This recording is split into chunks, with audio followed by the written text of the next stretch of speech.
Good afternoon and welcome to the 2022 USDA Fall Data Users Meeting.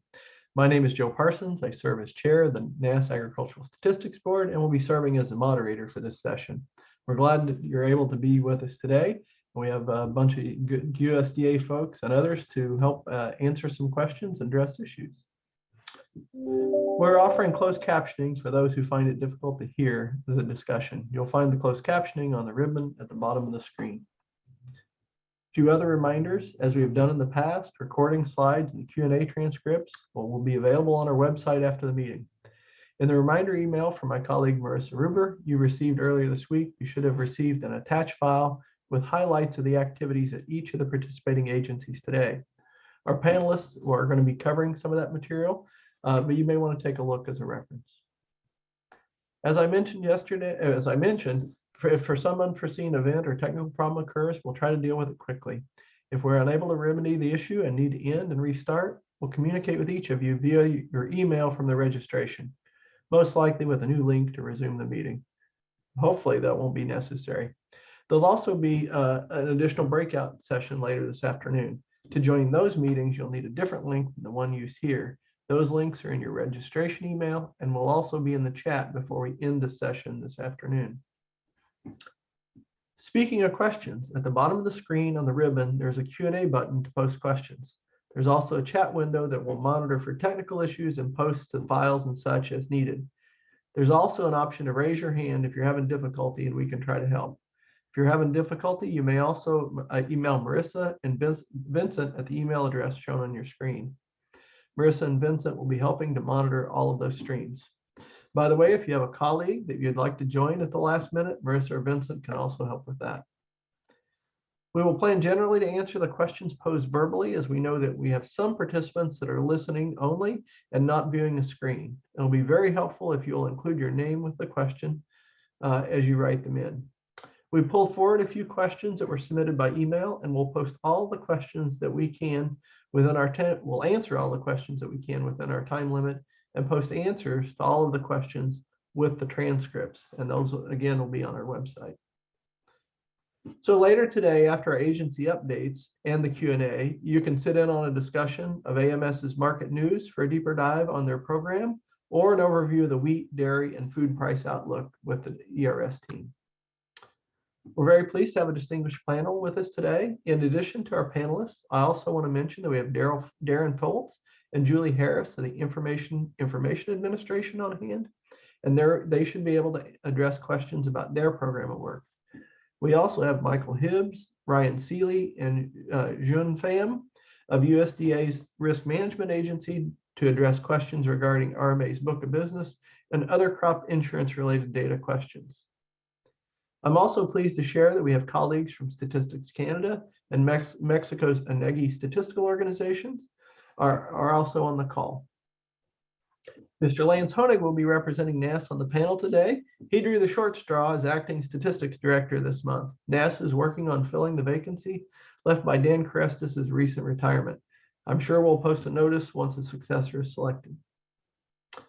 I encourage you to go ahead and start adding your questions to the Q&A now, or as our speakers are addressing topics. We'll get to as many as possible and answer, the unanswered questions in the final transcript, which will be available on the NASS website. With that, I'm going to let our panelists introduce themselves and offer some brief remarks on recent happenings at their agencies. So I think our first speaker is Patrick. So. Good afternoon, everyone. Patrick Packnett here. I'm the Deputy Administrator, Global Market Analysis Program Area in FAS. It's good to be with you again today to talk about our data products.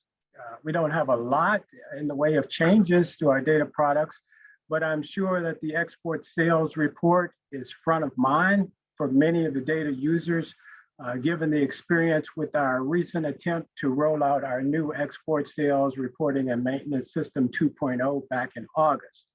So I will focus my opening remarks on the export sales report.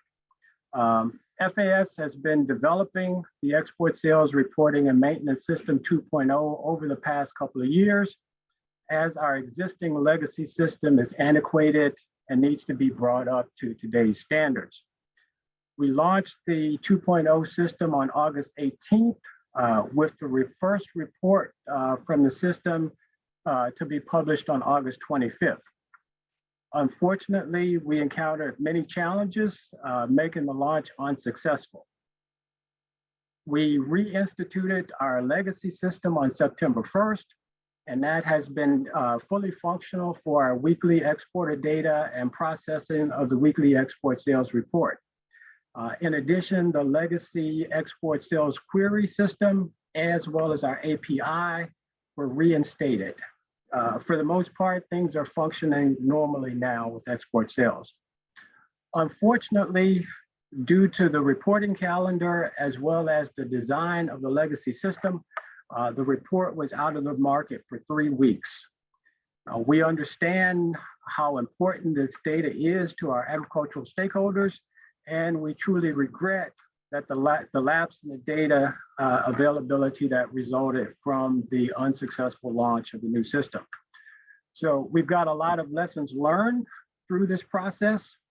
As you know, export sales reporting is a partnership between USDA and our U.S. agricultural exporters. We are currently planning robust outreach and engagement with the exporter community to ensure their readiness before we attempt to launch the system again. This will include a series of webinars to provide training and to collect feedback to determine if any further tweaks in our system are required. We also understand that different users digest this data in different ways. Therefore, we are engaging a cross-section of data users to make sure that our reports, our data formats, our query system, as well as our APIs will continue to meet the user's needs when we roll out the new system. We have also developed a survey to collect information from data users about their needs. We hope to get internal clearance for the survey, as well as clearance from OMB, to be able to release the survey as soon as possible. We think the survey will provide us with a lot of useful information about how users are consuming the data. We have yet to determine a time frame for another launch attempt for the 2.0 system, but we hope that much of the engagement with industry will occur in the first quarter of next calendar year.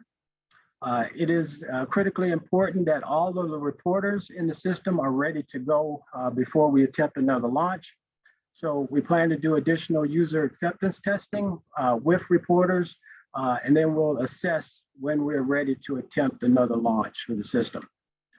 On another note, I will highlight that the weekly and daily reports are now available through email via our Gov delivery system to all users who sign up on our FAS webpage. This is in addition to the information being available in our export sales webpage, as well as our ESR query system. Finally, I want to highlight that our FAS iPad crop production portal, located at ipad.fas.usda.gov. We have upgraded our Crop Explorer site on this portal with new tools that I believe users will find very useful. Overall, there's a wealth of information on this portal. It's all described in detail in the booklet, so I won't go into that, but I highly encourage all of you to go to the site and check out the information. I will also note that we are actively working to better integrate the production portal into our FAS's primary website to provide better linkage to this data. We're hopeful that this work can be completed by the end of the fiscal year. And that's all I have for my update today.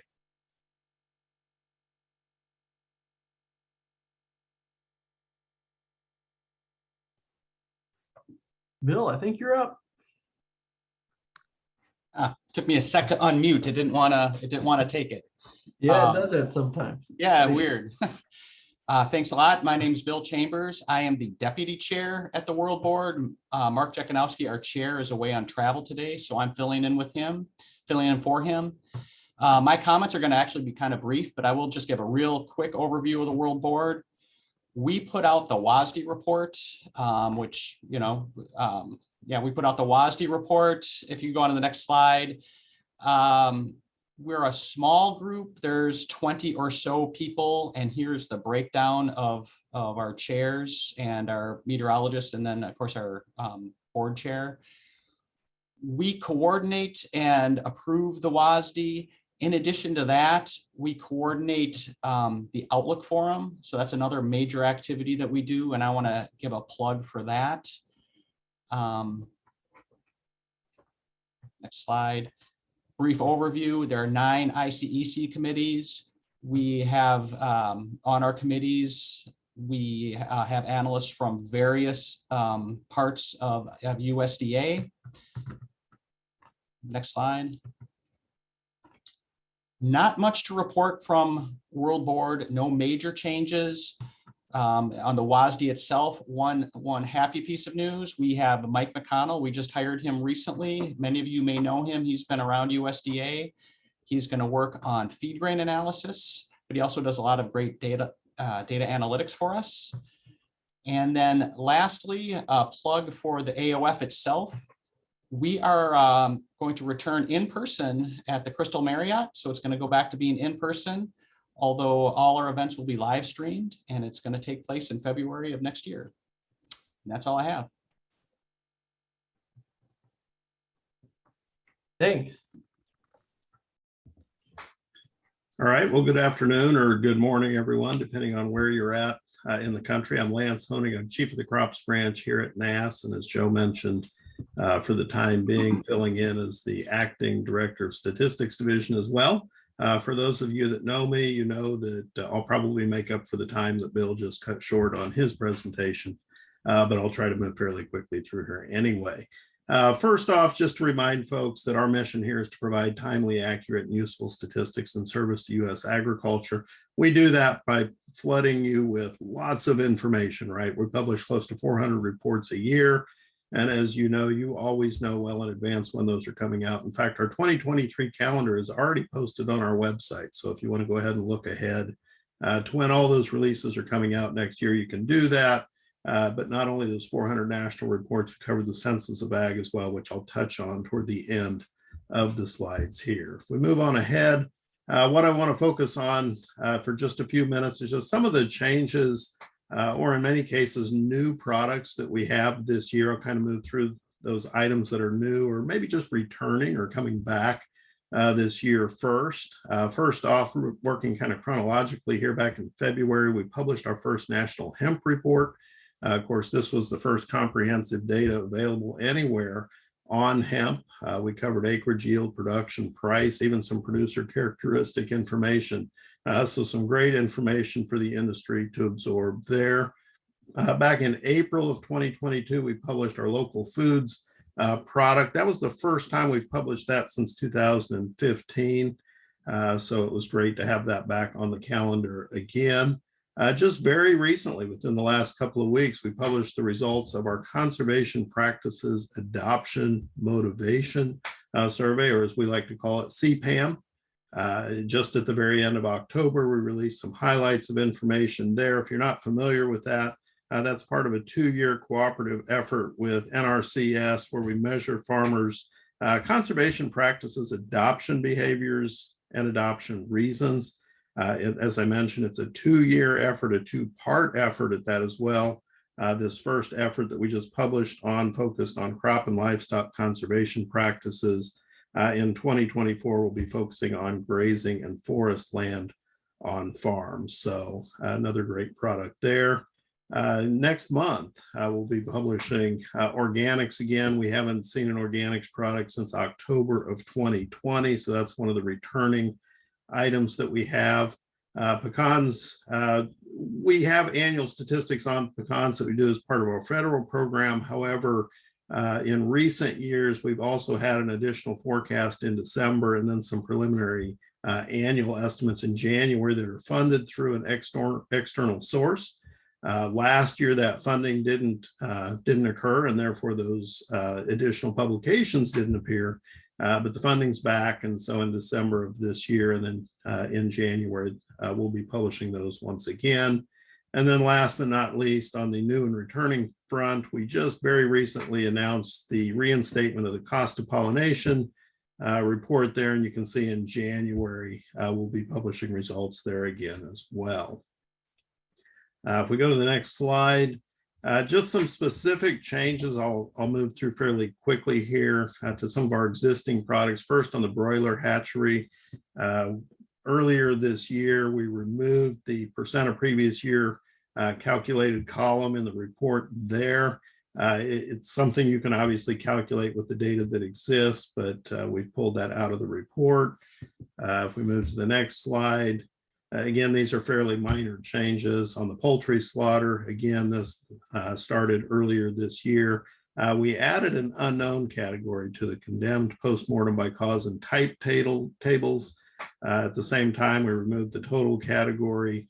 The whole reasoning behind these changes were really to better align with what FSIS is doing with their products as well. And so pretty minor changes there. You can still calculate the all with the data that's in there. Again, another change that we've have this year, if we go to the next slide, our floriculture program, we made some expansion there, actually expanded all the way to 50 states with our coverage, added about 25 new crops, made some changes to how we publish the pricing information there.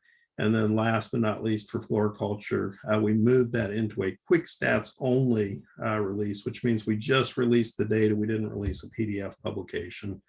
And so that was a fairly significant change that occurred earlier this year as well. Here's some changes that we have this year, just in terms of timing. So we're not changing the product itself, but just moving some timing around. First, on the dry beans, we're publishing our market year average prices 2 months earlier than we used to. That puts it much closer to the end of the marketing year than what we've had in the past.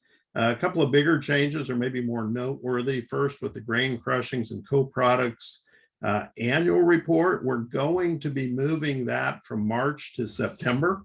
And the reason for that is our friends over at EIA have just this past year started publishing revisions to the previous season crop in the fall. And so this allows us to incorporate that data into our revision process. So before we publish that annual report, we want to have access to their revisions.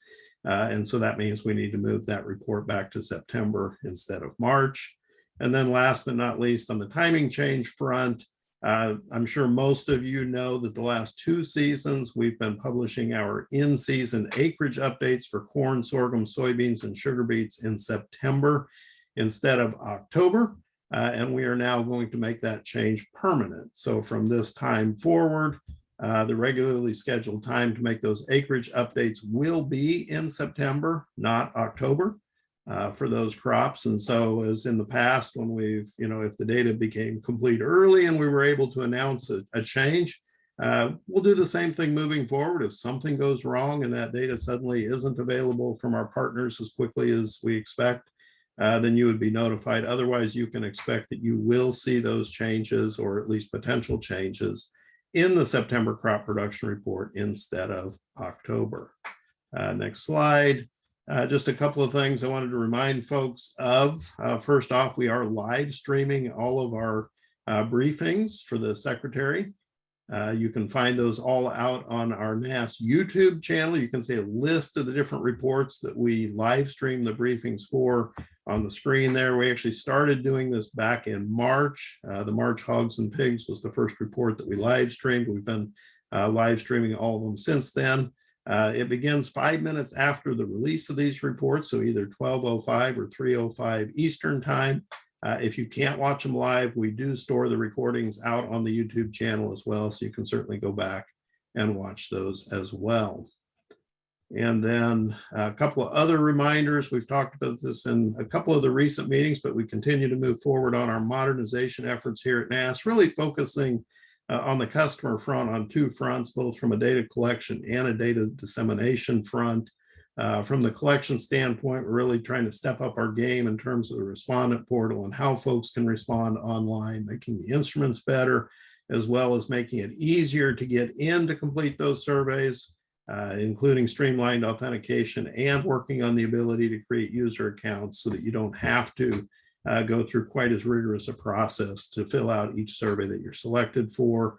On the dissemination side, again, continuing to work on more dynamic, what we call landing pages, to help present the data in a much more efficient manner, but also in a more user-friendly manner, things that maybe more visualization, enhanced query capabilities, and things of that nature. We are eyeing a rollout of the first product there in December.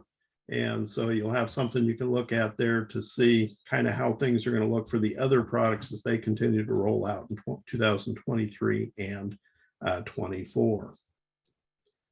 And then last but not least, as far as things to mention, it is a census year. The census is conducted every 5 years, and 2022 is one of those years. And so, in fact, next week, we're going to see our first mail out for the census. It is the most comprehensive effort for measuring agriculture that happens anywhere.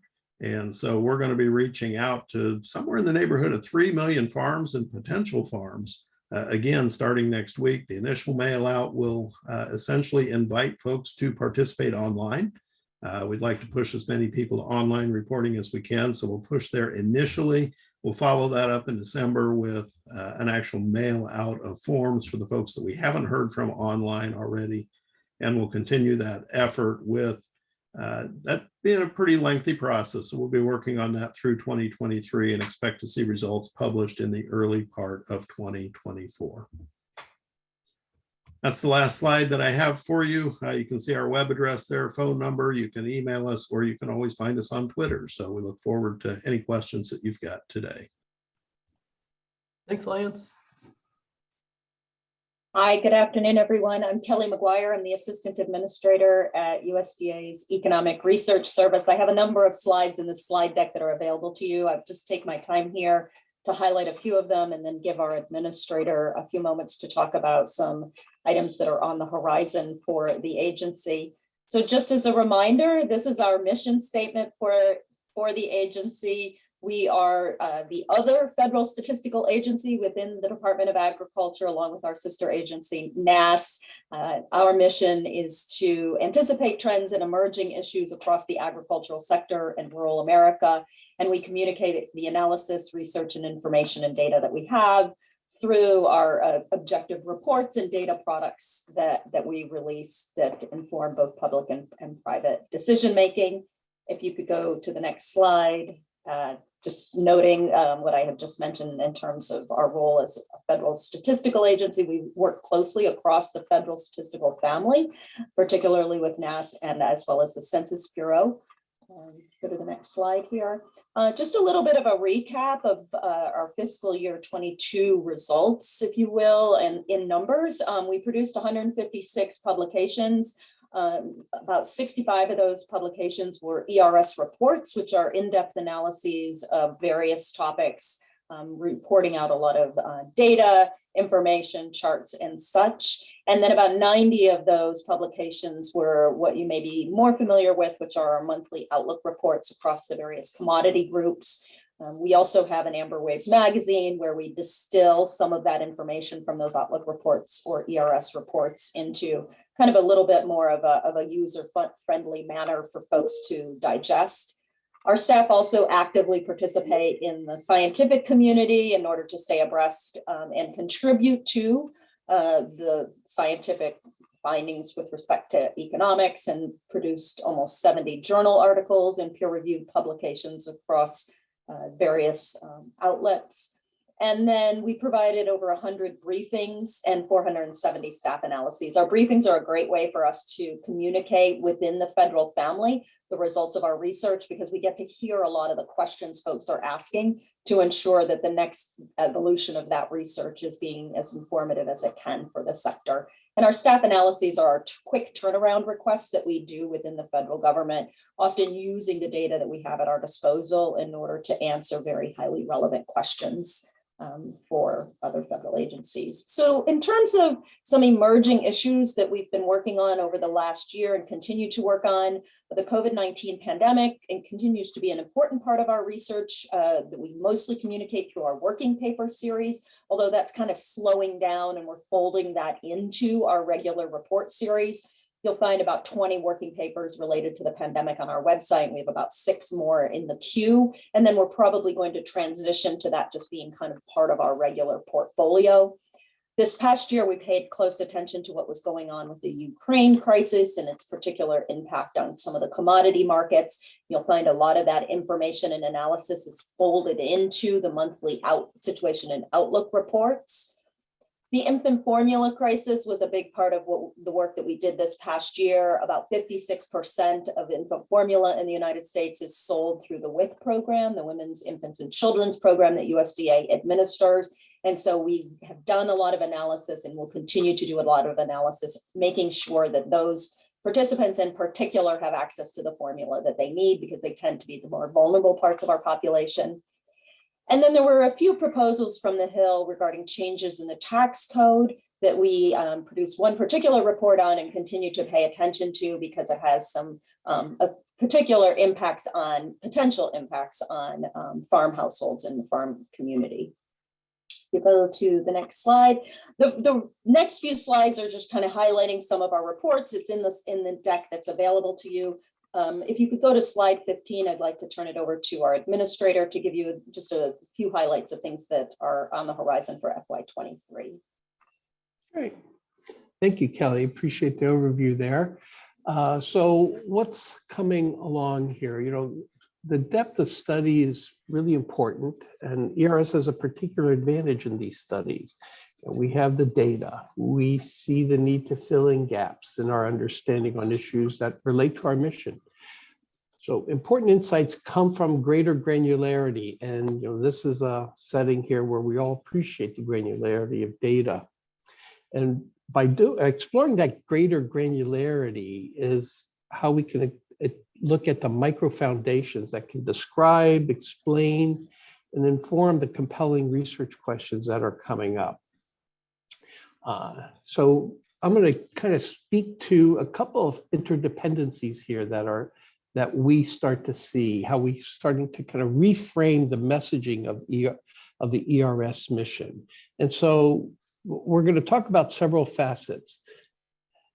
We have an interconnected set of systems at play here. Overall, let's think of the food environment. Okay, on the one facet is the food chain. And that includes everything we all know from inputs, production, commodity markets, processing, and food access. Okay? And so that's one driver here impacting the food environment. Next slide, please. We also have the ecological landscape, the environment here. Issues related to sustainability, climate change, conservation have a clear impact with our food chain and broadly on our food environment. There's another system. There's a health system as well. And here we think of food safety related issues, as well as access to healthy foods, food as medicine, food as health. And that's a major driver here of our food environment today. And lastly, the next slide, we have societal influences, and we have issues related to animal welfare, issues related to antimicrobial resistance, a number of concerns here that affect the broader society and its impact on rural communities and how are rural communities impacted by the food environment. So we have all these forces coming into play into this prism of systems, of interdependent systems, and our work is there inside this prism. This is where we operate. And let's see if we have one more slide there that pops out. And there it is. That's, out comes the clarity of our research, right? It's kind of integrating a number of these factors. That's where the Economic Research Service has a particular advantage in trying to interweave these concepts. Issues related to climate and trade and markets, they're related to equity, is one example. So if we go to the next slide, please. What's coming up on the horizon here are another aspect is our strategic priority grant. So this is a program we started that can try to harness the expertise we have within ERS.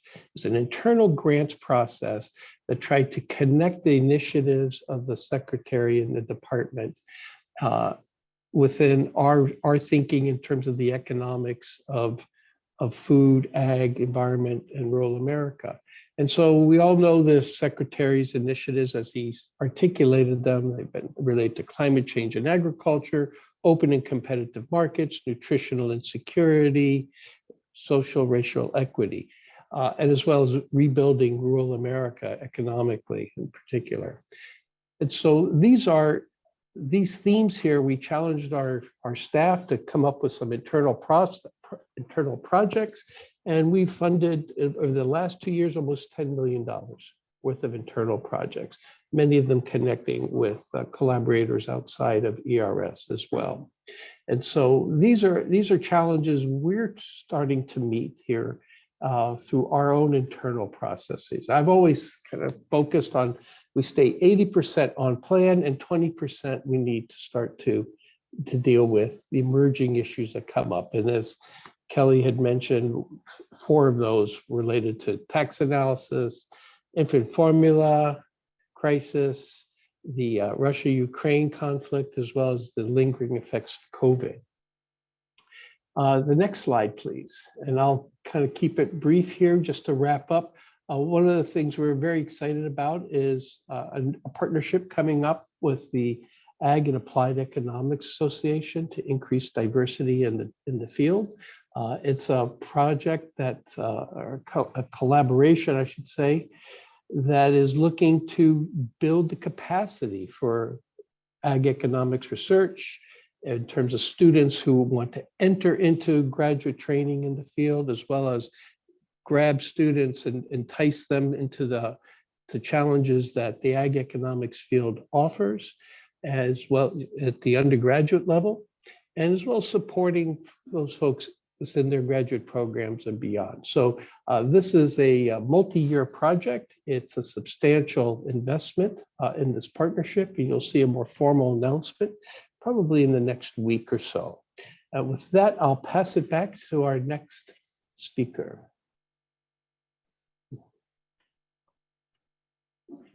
Good day, everybody. My name is Mike Walter with the Farm Service Agency, a data analytics officer, providing the update from the Farm Service Agency since our last meeting. So it was a very busy summer and has been an extremely busy fall for us. Probably our largest highlight, or our most recent highlight, is some relief that we provided to about 13,000 distressed USDA farm loan borrowers. So part of the Inflation Reduction Act, there was some language in there in a total of about $3.1 billion to assist distressed farm loan borrowers in this process. So we kicked off the first aspect of that, or the first piece of that, that allows all the distressed borrowers or anybody that was behind on their loans to bring them up current and buy them the time to figure out what we can do to service them and to keep them in business and realize long-term stability for those borrowers. From more of a farm program standpoint, October is one of our busiest times of the year because we make our final payments for both, the large farm bill programs like Conservation Reserve Program and the ARC PLC program.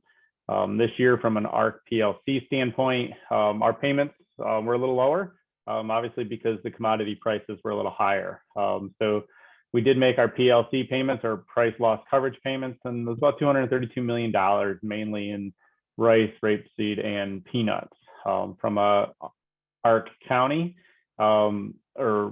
we paid about $95 million, and we ended up paying all of our covered commodities. And this is the revenue program based on yield loss. So it's a combination of price and yield loss. So it kicks in only in those counties that have had yield issues through the year that would trigger those payments. And to clarify a little bit, we make those are 2021 payments that we make this year. So we have that marketing year that goes on before those determinations that are made. And then the last piece of ARC IC is the individual coverage, where instead of looking at county averages, it looks at individual historic yields to calculate a benchmark and calculate a payment. We paid about $4 million on about 7 different covered commodities for those individuals. So it was a well, it's kind of a lower payment than normally we go out to for ARC PLC at this time of year, but the good news situation there is the prices make up that difference, and when we pay a little less. So also on the ARC PLC topic, we have now kicked off our 2023 sign up. This ran between October and will run until March 15 of 2023. And this provides the yearly option for producers with base acres to both decide to change their election between the price loss coverage and agricultural risk coverage programs, as well as to sign the contract for the shares that are appropriate for what they have this year. So it's, obviously one of our historic long-term farm bill programs.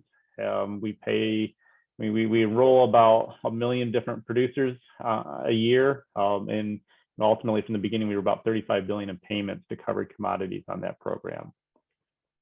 Also had some recent activity in dairy margin coverage, which is on the dairy front, obviously. And that also allows, we're making payments and also allows them for a new sign-up opportunity to have better protection for the margins in the dairy program. But a big part of what we have been doing and is taking us a lot of our summer is the continued emergency programs and continued pandemic relief programs. We did a lot with the emergency relief payments, which were paid for 2020 and 2021 natural disasters. And this is one of the better success stories from a data perspective inside of USDA and inside of FSA. This is somewhat of a traditional crop disaster program, but through the way we implemented it this time, we used our sister data from RMA and our own data from our non-insured assistance program to pre-populate and pre-fill out and predetermine potential payments for producers. So we were able to target those producers that had received RMA indemnities and NAP payments and pre-populate forms and send them out, which greatly reduced the effort in our offices, especially over some of the more recent programs where they would have to, we'd get the information from our RMA, but give it to the producer would fill out the form, and then we had to do a lot of data loading. So we shortcutted that by our use of data to greatly reduce the time and administer that program a lot quicker. So we've rolled out phase 1 of that program, which targeted those RMA and NAP producers. And we're not too far in the future, we'll roll out phase 2 of that,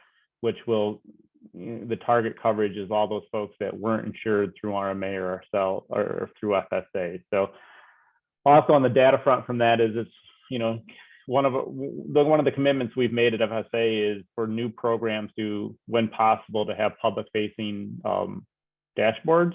And the ERP for both phase 1 and phase 2 will have public facing dashboards that folks can get those national aggregated numbers between crop types, between states, and kind of can drill down to the information applicable to the location they're looking at. It obviously doesn't drill down to the locations of producer information or anything to that effect, but it's those consolidated numbers. But it's another success story that we've had on data in this past year, and really the commitment that we're going to make going forward.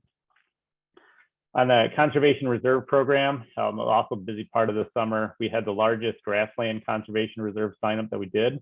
More than 3.1 million acres of private land and producer land has been enrolled through this year. It's the highest in history. And that's a great program because it allows some grazing rights as well, and puts that into conservation stewardship. So it's a great program. Overall, we just made those final payments, and about $1.7 billion went out the door for CRP. So that program continues. It's one of the longest ones we've had and continues to be very successful.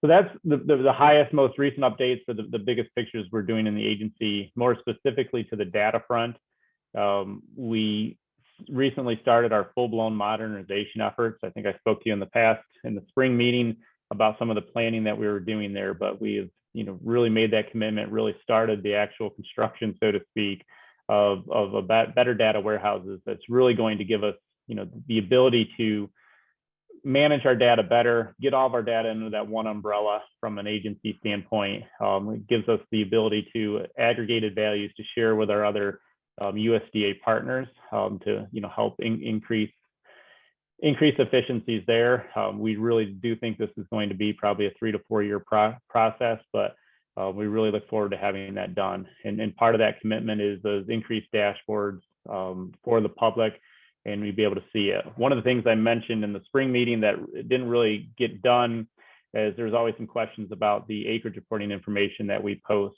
currently in Excel tabular files. And we really did have the hope that this summer that would get done, that we could automate that with the dashboard, but honestly ran into a couple development issues that we really couldn't pull it off in time. So since we couldn't pull it off in time for this year, we kind of backburnered it for a minute. With putting it on our calendar for early next calendar year, that gives us a lot more runway to get that perfected by the time we start posting that data in August. So hopefully by next year, it's a much more interactive dashboard that can be drilled down and kind of serve the needs of those customers a little bit better. And with that, that's the update from the Farm Service Agency. Thank you.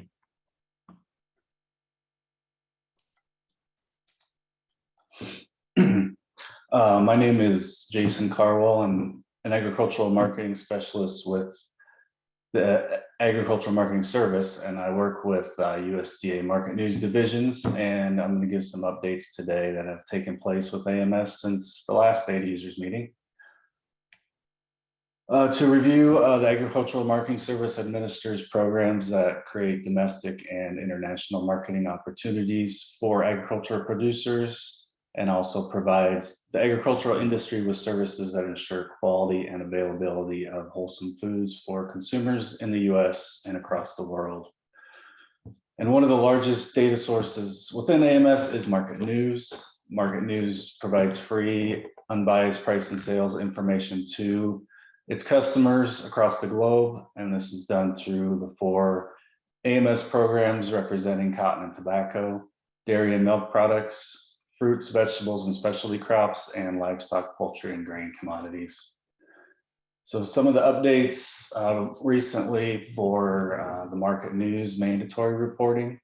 AMS has continued to focus much of its efforts on improving our customers' experience with mandatory reporting program by providing greater access to the mandatory data through more modern tools for both livestock and dairy divisions, and by continuing to make the underlying data sets on all of the mandatory reports available on Datamart and through the API.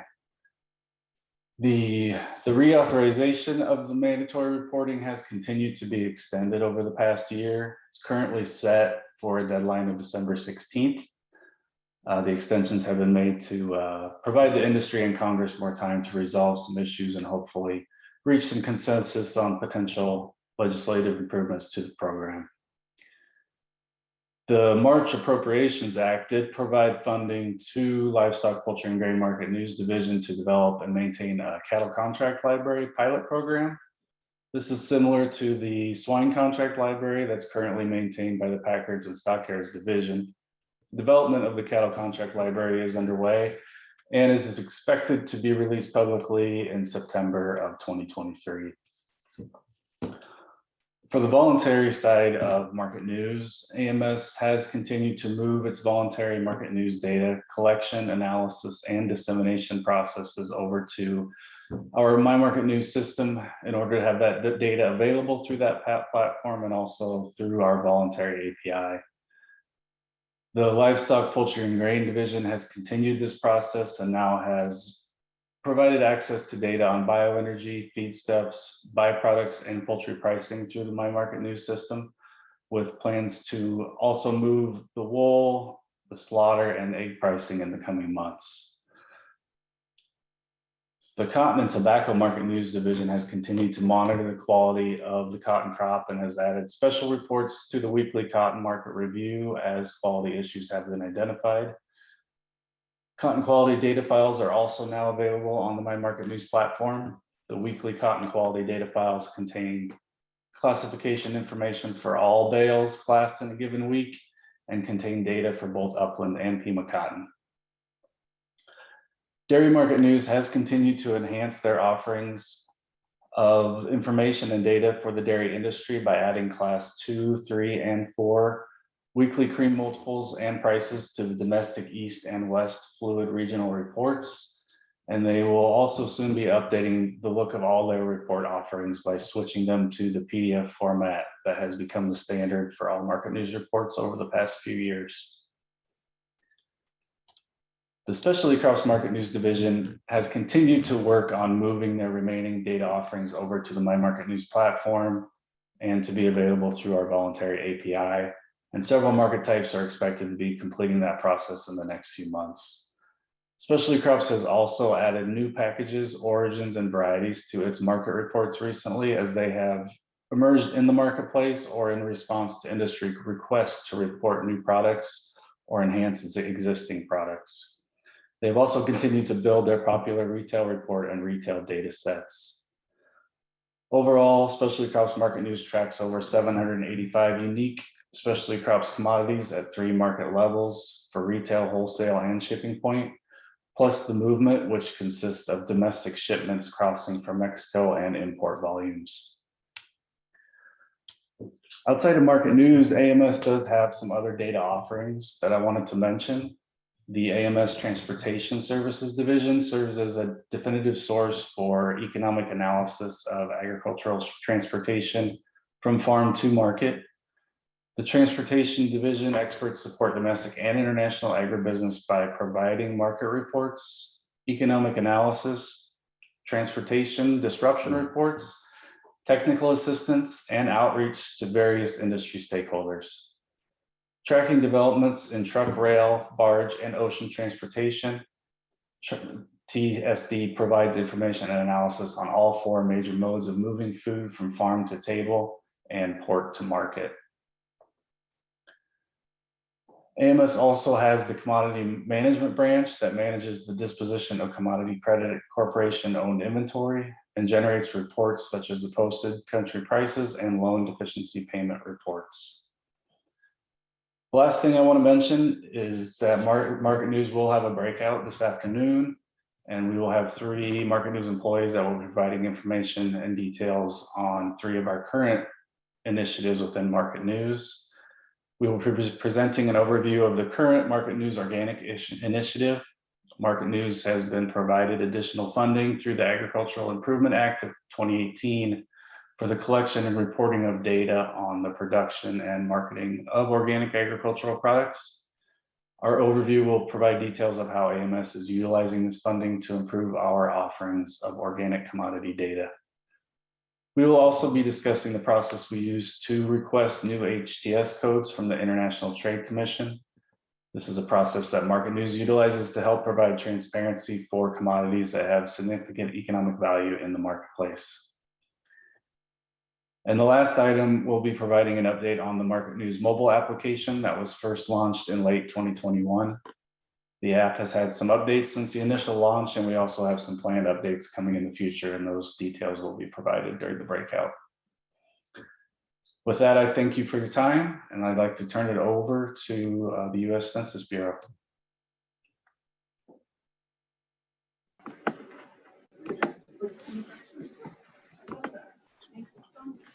Good afternoon, everyone. I'm going to keep this brief so that we can move on to the main event here. I am Joseph DeCampo with the U.S. Census Bureau. As always, I'd like to thank our colleagues at the USDA for inviting us to be a part of this event. I am the section supervisor over foods and textiles in the International Trade Indicator Microanalysis branch of the Economic Indicators Division. Our group analyzes the underlying import and export data that goes into the monthly International Trade in Goods and Services press release, the FT900, which is a joint release with Stats Canada and the Bureau of Economic Analysis. As I'm sure you all know, we will be releasing our October data on December 6th. And as always, all of our trade data is available on USA Trade online for free. One last thing, and this happened so recently that it actually couldn't even make it into the booklet that you all have. But EID has a new division chief. Her name is Catherine Buffington. She'll make it into the booklet in the spring. But thank you, and I look forward to a great discussion this afternoon. All right, awesome. Thanks to all of our speakers. I want to remind our participants that we also have folks from the Risk Management Agency and the Energy Information Administration. We didn't put them on the panel, but they're available. And so if there's questions for them as well. So I would ask you to go. We've got a bunch of questions already in our queue, but always looking for more. I think, Marissa, we are scheduled for a very short break, and then we're going to get down to the Q&A. Is that right? That's correct. Okay, so what do we say that we're spot on time? I think 12:50, right? So we're going to start Q&A at 1 o'clock or 12:55, which is it? Let's do 1 o'clock. 1 o'clock. All right, everybody can take a stand and stretch, and we will be back and ready to share some answers to questions. So please keep filling in the Q&A section there, and we'll be back in just a bit.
All right, are we back?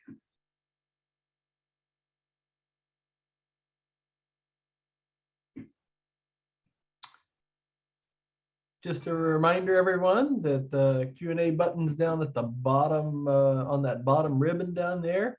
We've got a couple dozen questions in our queue, but always welcome for more. And if we don't get to them during this session, we'll pick them up and make sure they get answered in the transcript. So we encourage you to go ahead and ask your questions. And with that, we will go ahead and get underway. So my first question is going to be, I'll let Bill Chambers decide where it goes within his team, but did the November, this is from Karen Braun, by the way, did the November WASDE estimates for Ukraine grain exports assume the Black Sea initiative would end, that is, not be extended from November 19th? Yeah, that's a good question. I am gonna pass that off to one of our chairs. Any of you guys want to jump in? I'm thinking Mark Simone or anyone else. Any thoughts on this? Mike Jewison was going to respond. Okay, Mike? Can you hear me? Just want to be sure. Okay, we're good. We can hear you. We don't see you, but we hear you. There you are. Now we see and hear you. Okay. As always with in any given month, the export forecasts for Ukraine are based on all available information at the time of publication. Okay. Karen has another question. You might want to stick around, Mike. Sorry for jumping. Yeah, that's right. Mike, you better stick around. I perused the Q&A. I saw there were a couple in there. Okay, yeah. Gotcha. Do the November WASDE estimates for the 22-23 corn exports assume the same share in percentage terms going to China as in 21-22? The WASDE does not publish forecasts of bilateral trade. Okay. And I'm betting this one's for Keith, but I'll let Bill decide that. How do USDA's estimates for China grain oilseed S&D reflect China's current policy? Are there assumptions that restrictive COVID policy lightens imports / demand in 22-23? Yeah, Keith, what do you think? Well, at least for oil seeds, we don't use any explicit assumptions. Let me put on my video too, I guess. How we go about forecasting the imports, at least for soybeans, is we make some assumptions about what we expect protein consumption to be, and then kind of back our way into soybean imports from that assumption. And right now we're assuming fairly weak growth in protein consumption for 22-23. Okay. I want to start out with Kelly, I think, on this next question. This is from Nimai Mehta. I hope I pronounced your name correctly. I'm researching agricultural land use, rights, and reform in South Asia, and wondering if there's anyone in USDA that works in that area. That is the issue of land rights in any part of the world. Many thanks. Great. Yes, thank you.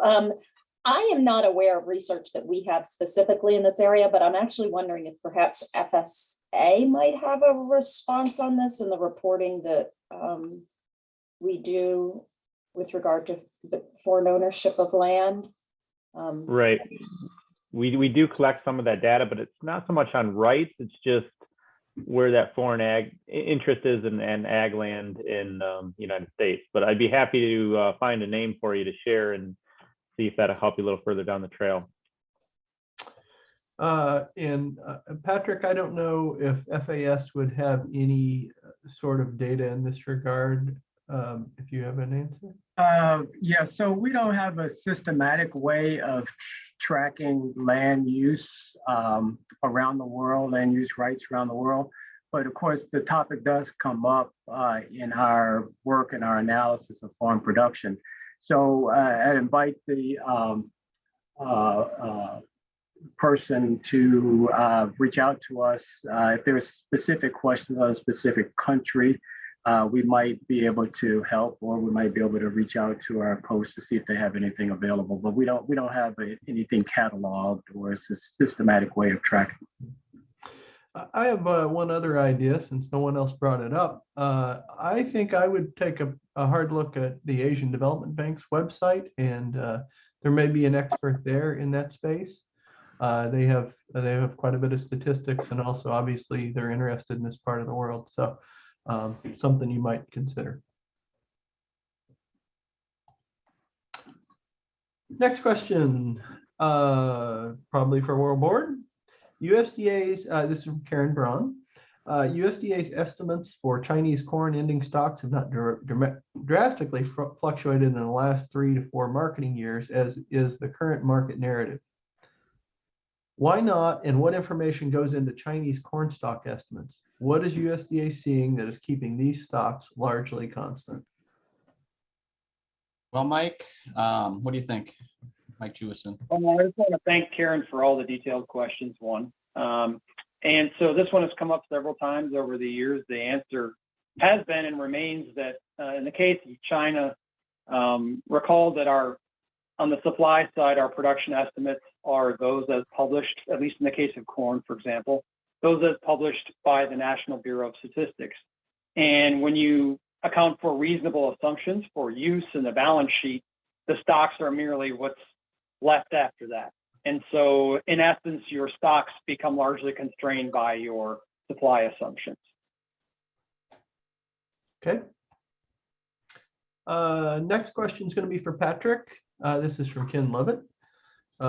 For the ESRMS 2.0, the export sales report, will FAS release a metadata file and/or documentation regarding the formatting and perhaps correlations between the current version and 2.0?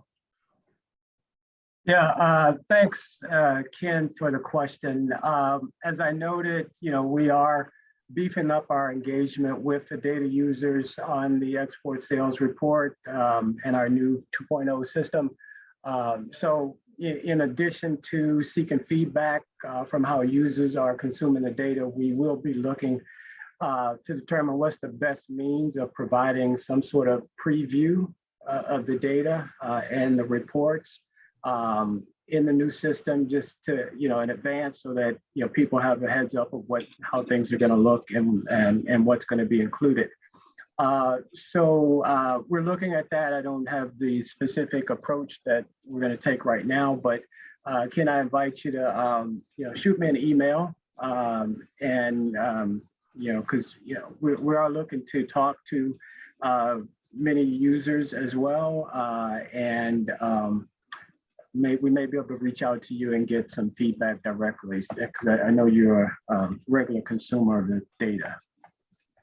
And Patrick, while I have you, this question's from Bill Nelson. How do I get on the list of users of FAS export data to be involved in the feedback on the revised reporting system? Good question. So I'll offer a couple of suggestions. First, we do have a sign up now on our homepage for the FAS for the Gov delivery system. So if you sign up for the ESR reports in the Gov delivery system, that will be able to recognize you as someone who's interested in the data. And particularly if we get our survey approved, we'll be able to send you that. Also, you could send me an email as well, and that way we'll make sure we give you an opportunity to provide some input before we go forward. And I think for most of us, that's would just be first name dot last name at USDA.gov. As I recall, it's patrick.patnack at USDA.gov, right? That's exactly right. Okay. This is for Bill Chambers and probably Mark Simone from Ken Levitt. Would World Board consider including full balance sheets for wheat by class? The complete balance sheets are released by ERS in subsequent days, but it would be helpful to see this complete information released in the WASDE. And thank you for the question. That's a very good question. And now is a great time to bring it up. And the answer is yes, we will consider it. In fact, I was emailing with Mark Simone during our short break, and it is something that is on his radar screen. And I don't know if Mark wants to add anything to that, but yeah, we can certainly look at it. We have done our wheat by class this way for as long as I've been here, but that doesn't mean it has to stay that way forever and ever. If we do make a change, we generally make this sort of change in the May WASDE. That's when we roll out changes and we have a press release and everything explaining exactly what the rows and columns are going to look like and whatnot. But yes, we will look into it. Okay. Next question. I think Lance probably to start it off anyway. From Marvin Miller. Good to hear from you, Marvin. In the handout, it says NASS published the first methodology and quality measures report for floriculture in 2016. I do not see where to access this on the NASS website. Lance? Yeah, sure. And they're not always the easiest things to find if you don't know where they're at, right? But if you go to our website and click on the publications item at the top of the screen, you'll find an item that says methodology and quality measures reports. And that's where we keep all of these methodology and quality measures reports for all the different programs that we cover, not just floriculture. So they're grouped together They don't pair up with the release, but this is something that we're working on, expanding the number of these reports that we do. And also, if you go back to some of the modernization efforts that I talked about, when we roll out these new landing pages and even some of the web design that we're doing, working toward, I think you'll find these things much easier to find together than what the current structure allows. So that's where you would find them now. They'll click on publications, look for methodology and quality measure reports. And thanks to Josh Bates, one of our staff members, I think he just dropped that in the chat, so you can find it there also. I'm a big fan of methodology and quality measures. I also, my other gig is running our methodology division, so we contribute quite a bit to this. But I think as a statistical agency, it's important to, describe what you do and how you go about doing it and try to be transparent. So yeah, we love to have folks see those and understand how we go about doing these things. I see that one of my panelists has a hand up. Lisa Colson, did you mean to have your hand up, and do you have something to offer? Oh, the hand went away, maybe not. Next question is from Jerry Cessna, and this is probably for Travis Averill. Travis, hopefully you're out there. Does NASS have any plans to add any data reporting concerning aquaculture? And Travis, maybe talk just a little bit about what our aquaculture program is and what's on the runway. Yeah, so for aquaculture program at NASS, we do the biannual catfish program in January and July, and then the trout survey in January, released in February. Then we get aquaculture data from the Census of Agriculture, because that's the platform that drives our Census of Aquaculture program the following year. Now, as pertaining to your question, is NASS going to add or make additional data for aquaculture? I'm not sure if you're referencing one of those surveys or processes for aquaculture, Jerry, but we have no plans to add any data reporting concerning aquaculture outside of the programs I mentioned, from the 3 annual programs, 2 catfish, 1 trout, along with the Census of Ag and then the Census of Aquaculture. And the Census of Aqua will come, remind me, it's a year after, right? Yeah, so that will be the 2023 reference year. Yeah. And that will be published more than likely the December of 2023. Yeah, so you'll see data in February of 23 from the 22 census, and then more data from the Census of Aquaculture at a cycle later, right? Yeah. Okay, I'm going to move on to the next question. Thanks, Travis. Again from Karen Braun, a question for NASS. Probably start with Lance here. With the corn soy acreage review moved to September, will NASS review acreage again in October or November going forward? Or can we expect those assumptions don't change aside from extraordinary circumstances or a special survey? Yeah, that's right. We won't consider looking at those acres again in October or November, unless, like you said, unless there's some kind of weather event that would dictate the need to do that. And in that case, we would do some kind of ASB notice ahead of time so you would know. So unless you see otherwise, assume that September is the month that we lock those planted acres in. Yep. And just a little editorial, but I'm excited to see us permanently move to September. I think the quicker that we can sort of close that cone of uncertainty about what production is, and this is a piece of the puzzle in order to do that. So next question from Jacqueline Holland. Thank you, Kelly. Is ERS planning on publishing any reports about the carbon sustainability benefits provided by food/livestock production? Great, thank you. Yes, we have a few things that have recently been published, as well as a couple of things that are on the horizon. I would encourage you to go to our website, ers.usda.gov, and the easiest way to find this information is to go to that publications tab, similar to what Lance was mentioning with NASS, publications and a drop down, and then you can actually search for everything that we've done related to climate change. But I'll just highlight a couple of for you. Very recently, we published a report on rotational grazing. that you may find of interest that has implications for carbon sequestration benefits. And then in addition, we have a few reports that'll be out in the next probably about 6 months or so, looking at cover crops and soil health benefits that I think you may find of interest as well. But really to kind of get that complete look of what we've been doing in the climate space, I would encourage you go to the publications and sort on climate change on our website. And though it's not necessarily economic data, I would say that our friends at ARS, who are not represented here, would surely be publishing quite a bit of data around this space, scientific data.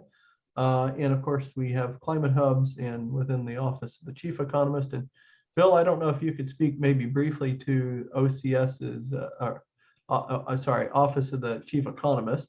Get my tangled up on my acronyms. But you guys have some leadership in the climate area as well, right? We definitely do. I want to be careful not to speak for them, but yes, we do. We have a team of people on looking at that issue. All right, thanks. I think the next question is a great question, and I think Spiro kind of brought this up, so I'm going to point at Spiro for the first part of this answer anyway. This is from Bevan Everett. Why is equity being incorporated into statistical work? Great, well, thanks. That's a great question. There you go, my video is working. Well, it's important to ensure that the People's Department, USDA, is serving all the people in the United States and ensuring our data, research, and analyses is reflective of the entire population. That's essential. Now, we have, I mentioned some activities on equity that we're taking hold of here in terms of workforce and professional development, but we also have research going on. And so we have the land access and growth opportunities for beginning and socially disadvantaged farmers and ranchers. That's a report that we do annually. We're doing some work on heirs property and look at land access. Climate change related to equity. Who's going to be hurt and who's going to benefit from climate change, or who's going to get hurt worse from climate change? These are topics that that we're exploring as well. There are also household food access related issues related to climate, issues related to rural America and the vitality of rural areas, and in terms of equity.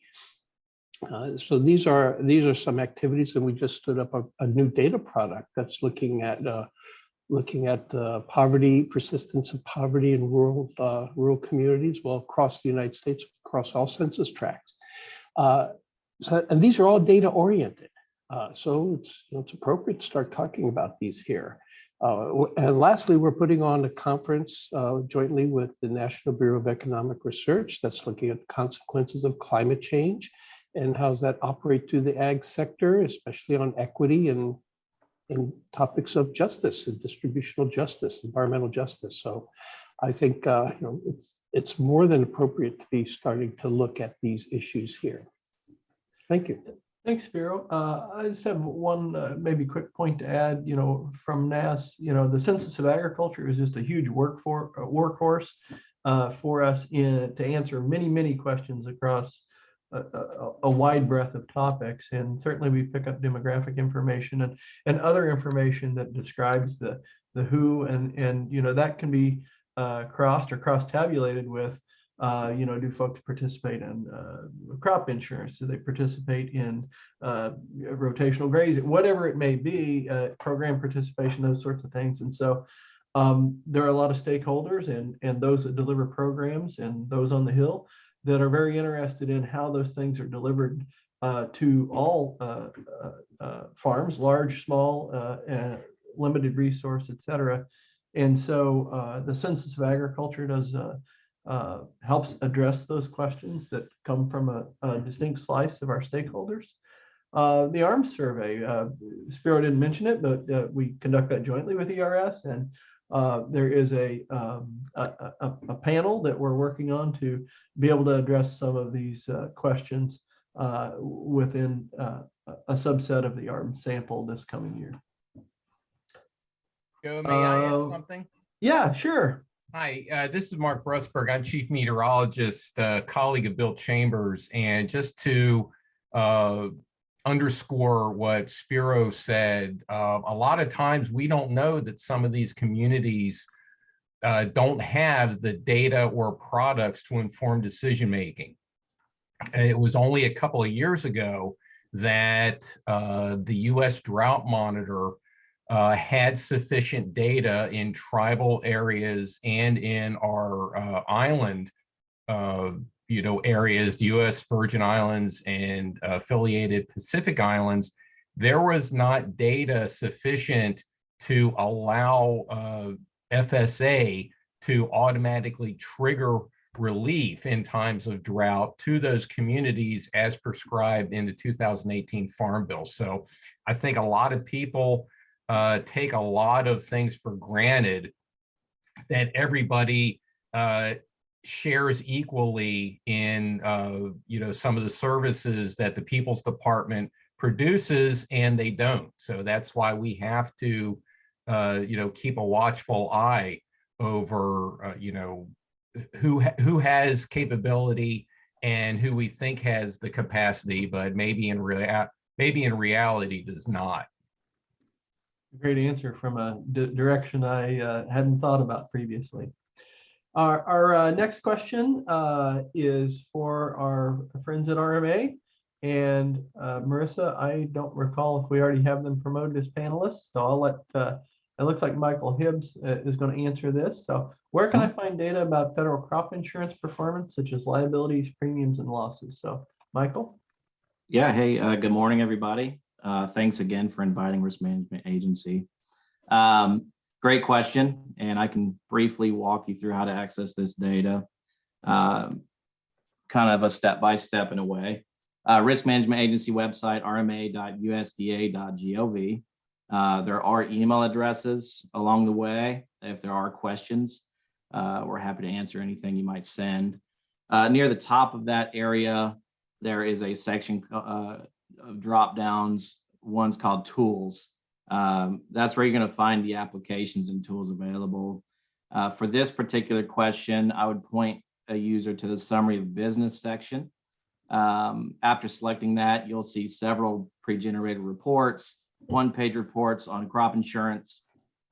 You'll find a link to our application called Summary of Business about midway down the page.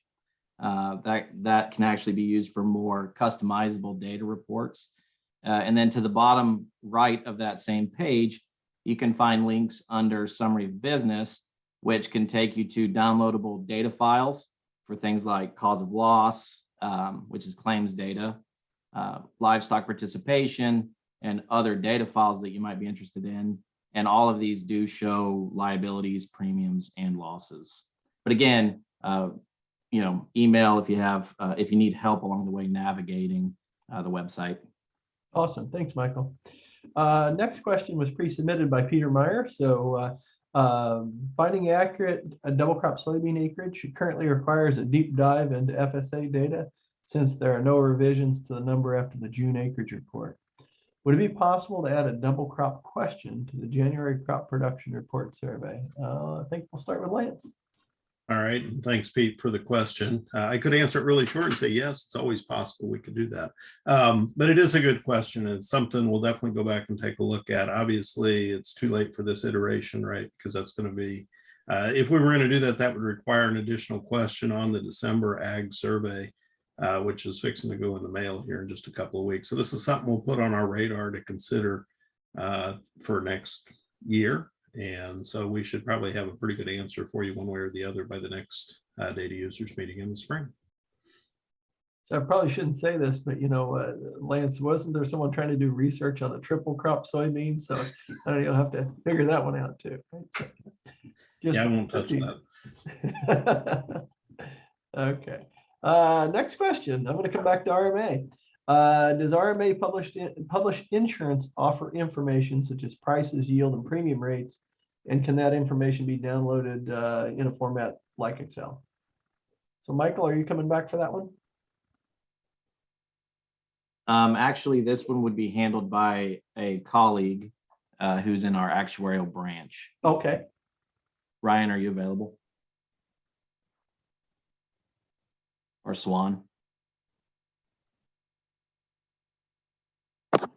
I'm available. My video is just not working now. As mentioned by Michael, on our normal risk management webpage, rma.usda.gov, just go to Tools and then go to RMA Information Reporting System. And from there, you can click on Insurance Offer Reports. And it will give you a whole list of offer dates, prices, options, and everything you need to just go through and select and download all of our information. So if you click on insurance offer prices, it will then ask you what year you want, the insurance plan, the state, the county, and then you can generate an Excel spreadsheet from there. And that should give you all the information you need in one downloadable format. Thank you. Awesome, thanks. Next question, I think is for Mike Walter. This is from Ken Lovett. Regarding the crop acreage data reporting, could there be a more timely and consistent release of data at 12 Eastern? I'm sorry, I kind of missed that question in there. Can you Yeah, I'll repeat go that? again. Regarding the crop acreage data reporting, could there be a more timely and consistent release of data at 12 Eastern? You know, I think it's something we can look into. I think we mentioned in the past, there was a question last year on this meeting about, well, we had a little slip up of how we released it, and we released it ahead of time. You know, and earlier when I spoke, we mentioned automating that into a dashboard. So, you know, we don't love the way we do that today either. And we're definitely looking at process improvement. So I think, you know, as we roll out a producer or a public facing dashboard, I think it'd be a great time to look at the time we do it and the frequency that we do it as well. So no, I can't make any promises, but it's definitely something on the radar that we're looking to make better. Thanks, Mike. Jerry Goodell. Hi, Jerry. The change to updating U.S. planting and harvesting acres to September has shown some big changes. Overall, U.S. ag acres seem to be shrinking more than expected. Any ideas why there has been a big difference between NASS and FSA acreage data? I think I'll start with Lance. Yeah, so I guess first off, the big change or the big differences, whatever term you want to use, I don't think have anything to do with the October versus September timeframe. I think it's just, I think the question is really, why have we seen bigger changes, you know, later in the season? And then part two of that is probably, why do we see slightly smaller differences between NASS and FSA than we've seen in recent years? And so there's a couple of different answers to those questions. First, in terms of the bigger changes throughout the season, the last couple of years, we have seen some bigger swings in the acres, basically thinking from March to June and then even to the end of the season. And I think at least some of that has to do with changes that farmers have made, right? Last minute. You look at a season like this where planting was late or later than normal. And so there was some more switching that happened a little bit later relative to our June period, data collection period, than what we would normally see. And then some of it we're looking at as well, right? It's not just corn, it's not just soybeans. We look at this for every crop every year. And whenever we see larger changes throughout the season, we go back and make sure that there's nothing inherent in our processes that could be contributing to that. And as of this time, we haven't found anything in particular on our side. That doesn't mean that we're not continuing to look and make sure that anything we're doing procedurally could be improved upon. So I'll just put that out there. As far as the differences between the FSA acres and the NASS acres, we have made a bit of a concerted effort over the last 2 or 3 seasons to kind of shrink that difference. Some of the work that we've been doing to analyze that data that we get from FSA with the data that we have has allowed us to make some headway in terms of measuring exactly what that difference should be. There's more work to be done there. You know, it's hard to know what you don't know, right? And so it's a difficult piece to measure, but some of that work that we've done has shown us that there is a bit less of the acreage that doesn't get reported to FSA than what at least we believe we've seen in the past. So I can't tell you 100% that it's necessarily changed as much as it is we've got a better measure of that or a better ability to measure it.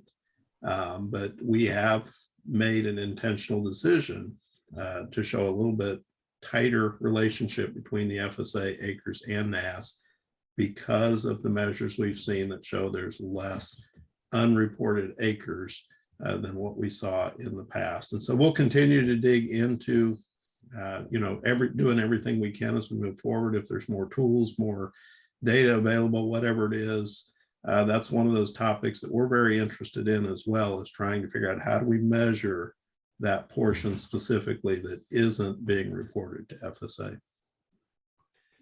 As Lance knows, this is an area in which I am keenly interested of that gap between the final reported data and where we're at. And there's been some good work done, looking, almost field by field in some cases from some imagery and such. So, and I think that, as Lance stated, anytime that we wind up making a pretty good size change, we love to go back.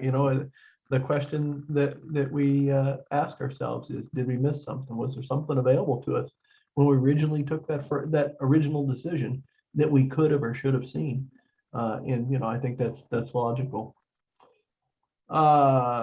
Jessica Richards, and I think this is for Jason, probably. Can you detail the cattle contract development a bit more? Sure.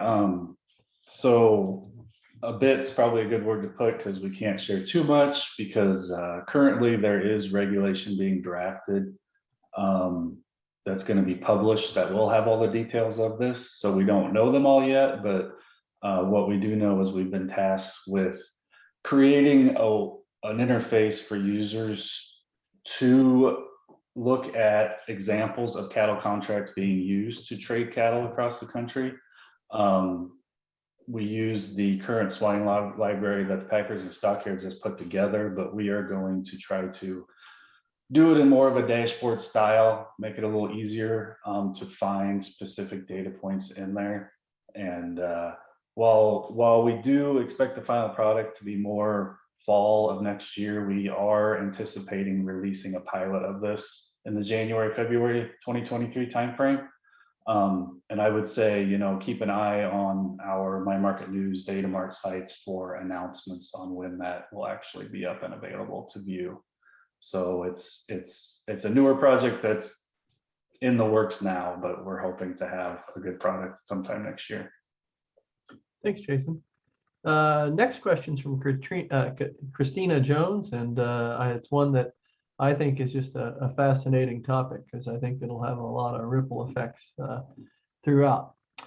And I think our folks at EIA may want to jump in on this one. So I think that's Darren, and I can't remember the other person's name at the moment. Hi there. A few on renewable diesel industry that is expanding at the moment. Are there any plans to release data on renewable diesel exports out of the US? Either EIA or GATS would be fantastic, especially as the industry grows. Are there any plans from EIA to split out feedstock by RD and biodiesel producers? Now it's currently clumped together. Hi, this is Julie Harris from EIA, and thank you very Julie. much. Sorry, I should have. Yeah, no problem. Thanks for inviting us. So the short answer to both is not at the moment. So I'll take them separately, but the export, the issue with the export data is that we actually don't collect the export data here at EIA. We actually get it from the Census Bureau, and they don't actually have a separate code for renewable diesel. And that's how we map that. So, so no, right now, because we don't really have the ability to do it. And on the second half of the question, the splitting out the feedstocks between the plant types, that's also something that we can't do at the moment. We have to do a disclosure analysis on those data. We can't publish them if they disclose, data for individual companies. But as the renewable diesel market are growing, that issues, hopefully will be alleviated, and we will be able to start, publishing the feedstocks data separately by plant type. We're going to keep an eye on that. And, as more players get into that market, then that won't be an issue anymore. So Cynthia, I have you here on the screen, and I don't, I know that we entertained a question the other day from Bill Lapp, and I don't see it in my queue, but I know there's an interest around this. And I'll see if I can do justice to the question. And if I can't, I'm going to bring Lance in to help me. So the renewable folks that are producing biodiesel and such will have stocks of soy oil on hand.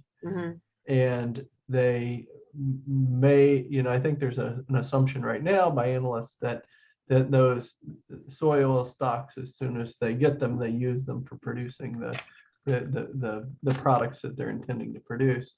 But they may also store soy oil, and that fluctuation of how much oil they have stored is of interest to some analysts. Would EIA consider collecting those data from those biodiesel producers? Right, that's not on the table right now, but we can certainly take that back to management and say that there's, industry has an interest in that information. Okay. Lance, did I get the question right? Anything to add? Yeah, I think so, Joe. It's basically, I think there's an interest in knowing specifically how much of the soy oil is used for biodiesel. Yeah. But we can definitely forward that question on over to EIA and allow you guys to dig into it as well. Okay. Thanks. Next question is from Jerry Cessna, and it's for Joe at Census. Does Census have plans to make data on monthly shipments to Puerto Rico and other U.S. territories available for free in the near future?